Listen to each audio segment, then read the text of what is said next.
Hello, welcome to another episode. Oh, there's all our phones going off. Another episode of Meanwhile in the Falklands podcast. It's Friday morning. It's still quite early. And are you about to sneeze? There we go. And we're in the Falklands. It's the hay fever. Hay fever's come back. It's January. It's January and it's hay fever season. And there's a lot of people got hay fever this week. Yeah. Who did a piece on hay fever? It was me. It was you, wasn't it? Yeah, it was me. So what are the big culprits of hay fever? A lot of it is the gorse bushes, actually. The gorse and it's called white grass. But what it is because obviously here, another factor is that we don't mow our lawns. Don't see many people mowing their lawns, so as soon as the grass seeds, all of the pollen comes out and you see right there, mate. So the pollen count's quite high. Although no one's actually done any studies on the pollen count here, which I think should be done. It'd be quite interesting. There you go. Look, if anyone's looking to come to the Falklands, if you're listening, PhD student, and you want to do something on hay fever, you come down here. Yeah, because I think this is probably one of the highest places where the highest amount of people who suffer with it. I've never suffered from it before, and I've basically had it since the beginning of December. So. Good. All these people in the Falklands who do they have a summer here and a summer in the UK. I will be the one that does winter when I'm retired. But it'll just be winter and winter. If you look on the NHS website and stuff and type in hay fever, their advice is stay indoors. Oh, I know, it's ridiculous. How isn't are you it? meant to stay indoors when the sun's shining? You're not going and wash your clothes as you come in. Or there's a really good technique actually is to put Vaseline under your nose because it traps the pollen. Right. Before it gets up your nose. Although you don't really want to be walking around with a greasy moustache. That's lovely. I've had hay fever since I was really little, and one of the things that my mum always got us to do was to eat, for example at home you can't do it here, but to eat local honey. Because if you eat local honey, then your body starts to get used to everything here. So for example here, you might want to drink the Teaberry products that are made or eat the Teaberry jams and stuff that are made because that's coming from the earth around you and it helps your body sort of climatise to where you are. Homeopathic kind of solution, isn't it? Okay. Good idea. So, listener, if you're watching along with this, we are on episode 413 of Falklands in Focus. I get my words out, which is exactly what I didn't do when I did the What's On guide, and it's Darwin Harbour Sports, not Darber Harwin Sports. No, let's get this right. Darber Hearts, wasn't it? Darber Hearts. What happened with the What's On guide was Paula did the voiceover and I was editing it. But as I was sitting at my table, usually if you've got someone else who's editing it, you can have a little laugh at listening to them struggle and then have to go back a bit and then go through it again. But Paula just went for it. She went, Darber Heart Sports Week, and continued. So now, if you listen closely in our What's On guide, you can still hear that in there. We definitely need a blooper reel of What's On guide voiceovers. 100%. Yours is so funny. It's been a tough old week though, hasn't it? Because we've got tonight, stressful. We've got the Burns Night supper that Katie's been organising this evening. And I mean, fair play. I've got new respect for anyone in the catering and hospitality industry. Really? My goodness me. Hats off to you guys. It's been an absolute pain. And organising tables, putting who sits next to whom, and amount of cutlery and this and that. And then, and then you go, right, we want all money by such and such date. Well, I can't pay you till such and such. And then, we'll cut off this and put the order into the Malvina. And then this morning we're getting phone calls from people with dietary requirements. So it's just like, but I think it's getting that. I think the more we do it, like the more events we host, we'll have that formula of we'll know what we need to do, like a little checklist of stuff. Events management and stuff. You end up the practice makes perfect. Then you learn from the mistakes of the other night, like the other events and things like that. You think, oh, actually, last time it wasn't as good. Let's do this instead. Hannah, you're so funny because I'm like, right, I'm never doing it again, and you're like, no, come on, we'll learn from this. No, but it'll be good though. I think it's going to be really good. It's snowing. You've got flip flops on. It's fine. You're looking forward to doing your speech. You've got a speech prepared, haven't you, Katie? Yeah, so I'm doing the Selkirk Grace because I'm from the town of Selkirk, so I thought it was only fitting. And then I'm also doing the Toast to the Laddies, which is called the Reply. Because us lassies get toasted and then we get to roast them back. So it's a bit saucy, isn't it? You were really rehearsing it the other day in the office and I was a bit like, oh, this is a bit... It's meant to be so in a lot of them, the toast to the lassies is quite it's really, what's the word, complimentary. It's always really quite nice and complimentary, a little bit of fun put in the middle of it. But the reply is meant to just be a complete joke about how, you know, you men try, but, you know, we do all the real hard work around here. So it's meant to be quite funny. It's quite an old-fashioned thing to do. But what's the history behind it? Because how does it relate to Burns? Burns, yeah. So I mean, to be honest, all I know is that that's been done at Burns suppers for a long time as the toast to the lassies and the reply. The Selkirk Grace is one of Burns's poems, and the address to the haggis is a Burns poem. And something which people don't realise is that Auld Lang Syne, which is a Burns poem as well. So was he a bit of a Lothario then? Because in the old speech he kind of talked about how him and the women and this and that. It makes it sound like he's a little bit... He was a romantic. He was a romantic that embraced love before his time, really. He's a man before his time, because at that time a lot of men they were in a position where they didn't feel like they could be a romantic, and they didn't feel like they could say how much they loved the world and people and things like that. And he did do that. So he was one of the first, really. So he's a bit of an inspiration. Also, he did do some pretty naughty things in his day as well, but we don't need to go into that. So yeah, it has been a very old busy week. We've had loads of things to do. So they're out building outside, by the way. They're building new car parking space, which is going to be fantastic. Which is right alongside our office, so if anyone goes, smash. We thought it was going to be an office extension, but no, it's a car park. But Monday was Blue Monday. You know about this, don't you, Katie? What is Blue Monday? Yeah, so apparently it was Monday the 21st of January, and it's recorded as the date when most people pull a sickie and don't come into work. So I congratulated our office because all of us were here, which was quite good. I'll tell you something, it could have pulled a sickie any time this week. I wonder whether it's to do with the seasons, though, whether Blue Monday is something that is more of a UK or an American. Do you know whether it's when the weather's the worst, wintry, more cold? I don't think so. I think it's after Christmas, because you have your time off at Christmas and then you come back to work and then you get a couple of weeks in and just go, oh, I could do with a bit of time off again. So I think that's what it's all about. Yeah, it's not anything to do with. I was listening to a radio program on my way into work this week, and they were talking about suicide. I was quite shocked. I think it's because I'm quite an older person now. But Instagram and the things that are available on Instagram, it's almost like feeding the depression that you might have. But it's similar with there was a documentary on BBC about anorexia and stuff like that, and you get these young girls looking at. You might have heard of Inspiration. So you get girls posting pictures of them thin and giving advice on how to not eat more and this and that. And I think it's quite sad, actually. And I also think social media isn't 100% real. Do you know what I mean? A lot of it is people looking at stuff and portraying a certain image of themselves on social media. But don't we know it? People think it's like, especially if you're young. But don't we know it? You know how much. Look how lovely their life is. You know how much photographs are airbrushed and stuff like that, don't you? You know. You've seen that. We've all seen that Dove film. It's available on YouTube, where they show you how much they adjust someone for it to be a poster. Well, there are now apps. I was looking on Facebook the other day, and it popped up when I was scrolling through it, where you can video yourself and edit your face, so you can touch up your face and whiten your teeth and stuff like that, so the video that you post out looks like you're airbrushed, right? Which I think is quite sad in a way. It is very sad. Are you wearing makeup today? No, let's take a photograph of us and we'll put it on our thing of all of us, because we all look absolutely quite shattered, actually. We're not wearing makeup, and we'll put no filter on it, and so people can see that it's okay. How does that fit with because you've done some research into this, haven't you, Katie? Yeah, so I think, to be honest, because I've got a real passion for social media, and part of it's to do with my degree, and that's what I kind of chose to study. And I do think that it's getting a really bad rep, and all online is just being squashed with all these bad reputations. And do you know what? Yes, I absolutely agree. There's some awful corners of the internet. There really is. And a lot of the time, social media isn't good.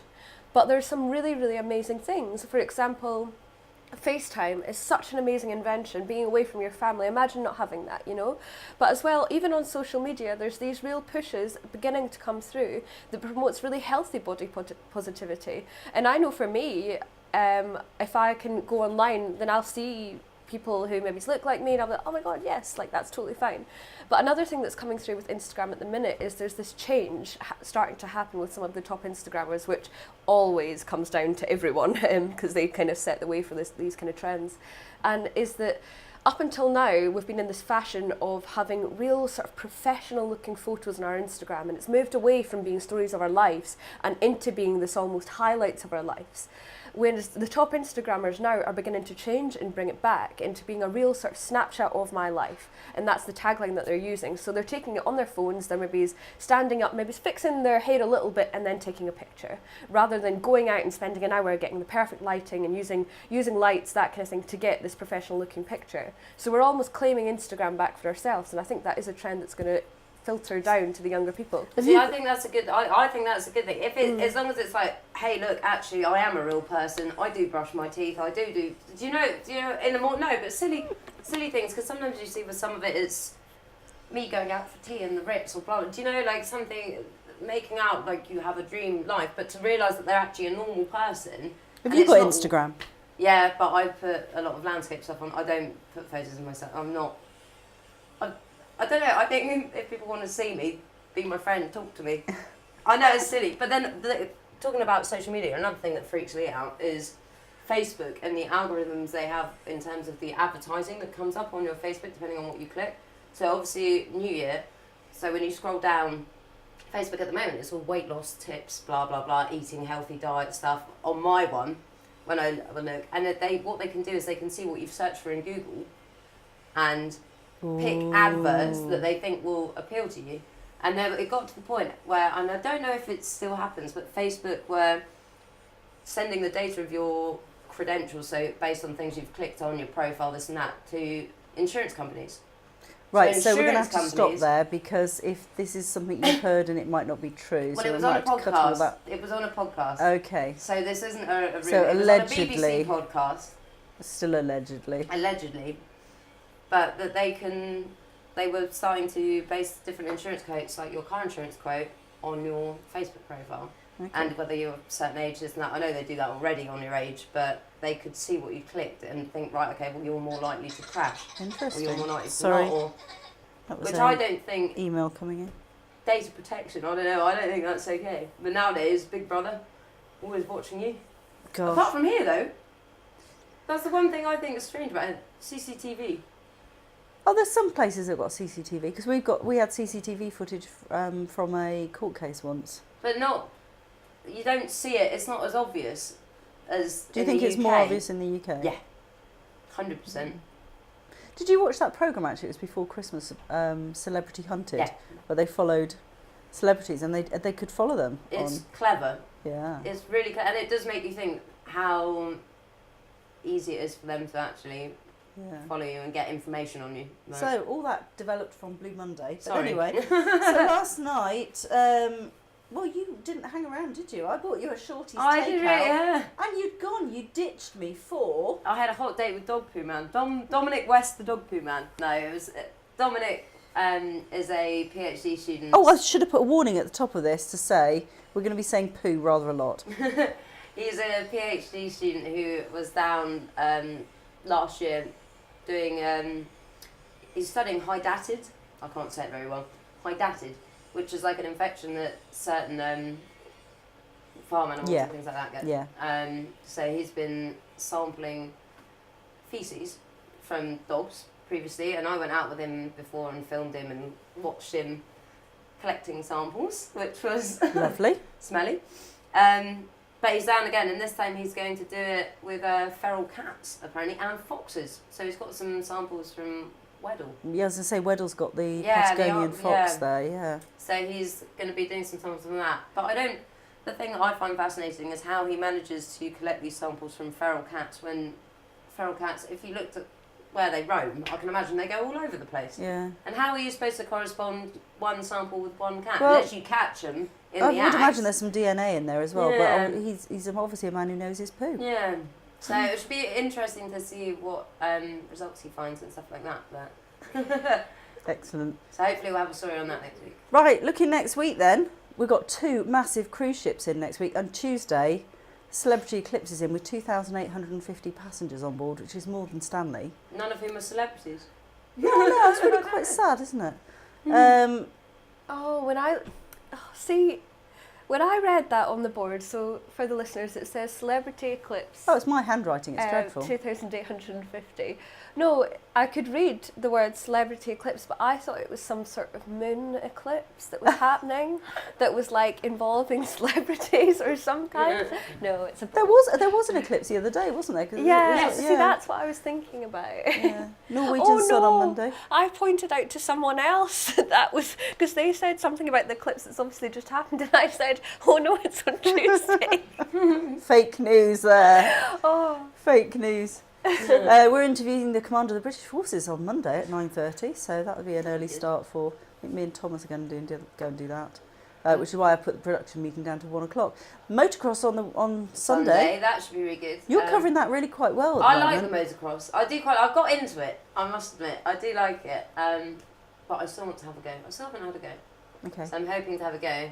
And then we've also got mini sports on the Saturday. On Saturday, yeah. Well, we've sort of split ourselves up because we'll be clearing up after Burns night, and you've been nominated to go and cover the sports. And we've also got, hopefully, fingers crossed, the new airframe's first flight.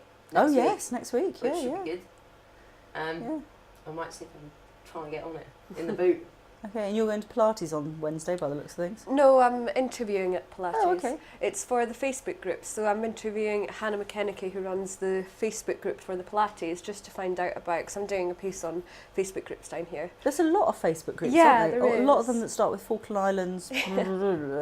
Yeah, so I interviewed the person who's an admin on Falkland Islands Community Board this week, and he was telling me a little bit about it, and then I thought I'd get a different kind of Facebook group, so the Pilates group, which is used for a very different purpose than the Community Board, to just try and find out about why it's so popular down here and what the groups are used for and why they're good for newcomers coming in as well. Because Facebook is used rather a lot down here in the Falklands particularly, but am I right in saying that Facebook's actually quite old-fashioned now in the rest of the world?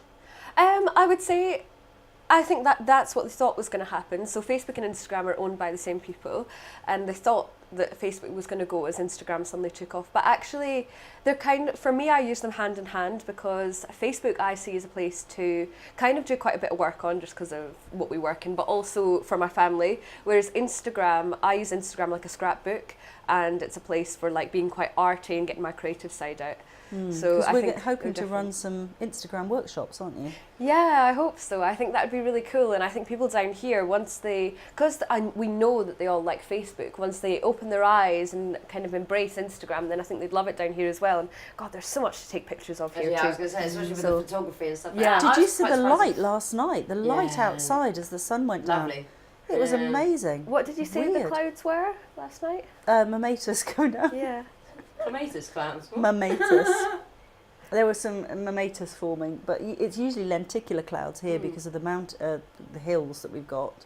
There's like these lozenge-shaped clouds. String to Paula's bow. I didn't know you're into your clouds. Talk to me about clouds. I'm actually a member of the Cloud Appreciation Society Facebook page. So there we go. Right, well that brings us to the end of this podcast, and it sounds like we're not going to have to cut any of it out because no one swore and we didn't go off too much. A good edit for Hannah. Yay. So join us next week on Friday sometime. We'll have this podcast out. After, we'll tell you how it goes. I'm on the door. Dun dun dun. So don't mess with Paula. No, I'm going to put my scariest face on tonight. And we'll tell you how it all goes. Join us, if you want to watch along. It's week 1, 413. £2 to just buy that episode, or £6 a month, or £60 a year. It's nothing. It's nothing. Pocket money. Yeah, to see us every day with our makeup on. Who wouldn't pay that? To see us every day with no makeup on. If you want a little tiny sampler, of course, you can go onto YouTube. I had a conversation with someone this morning about looking at Falkland Islands on YouTube. Find the Falkland Islands television YouTube page, and that's got lots of our previous articles and stuff like that, although we haven't put very much up recently.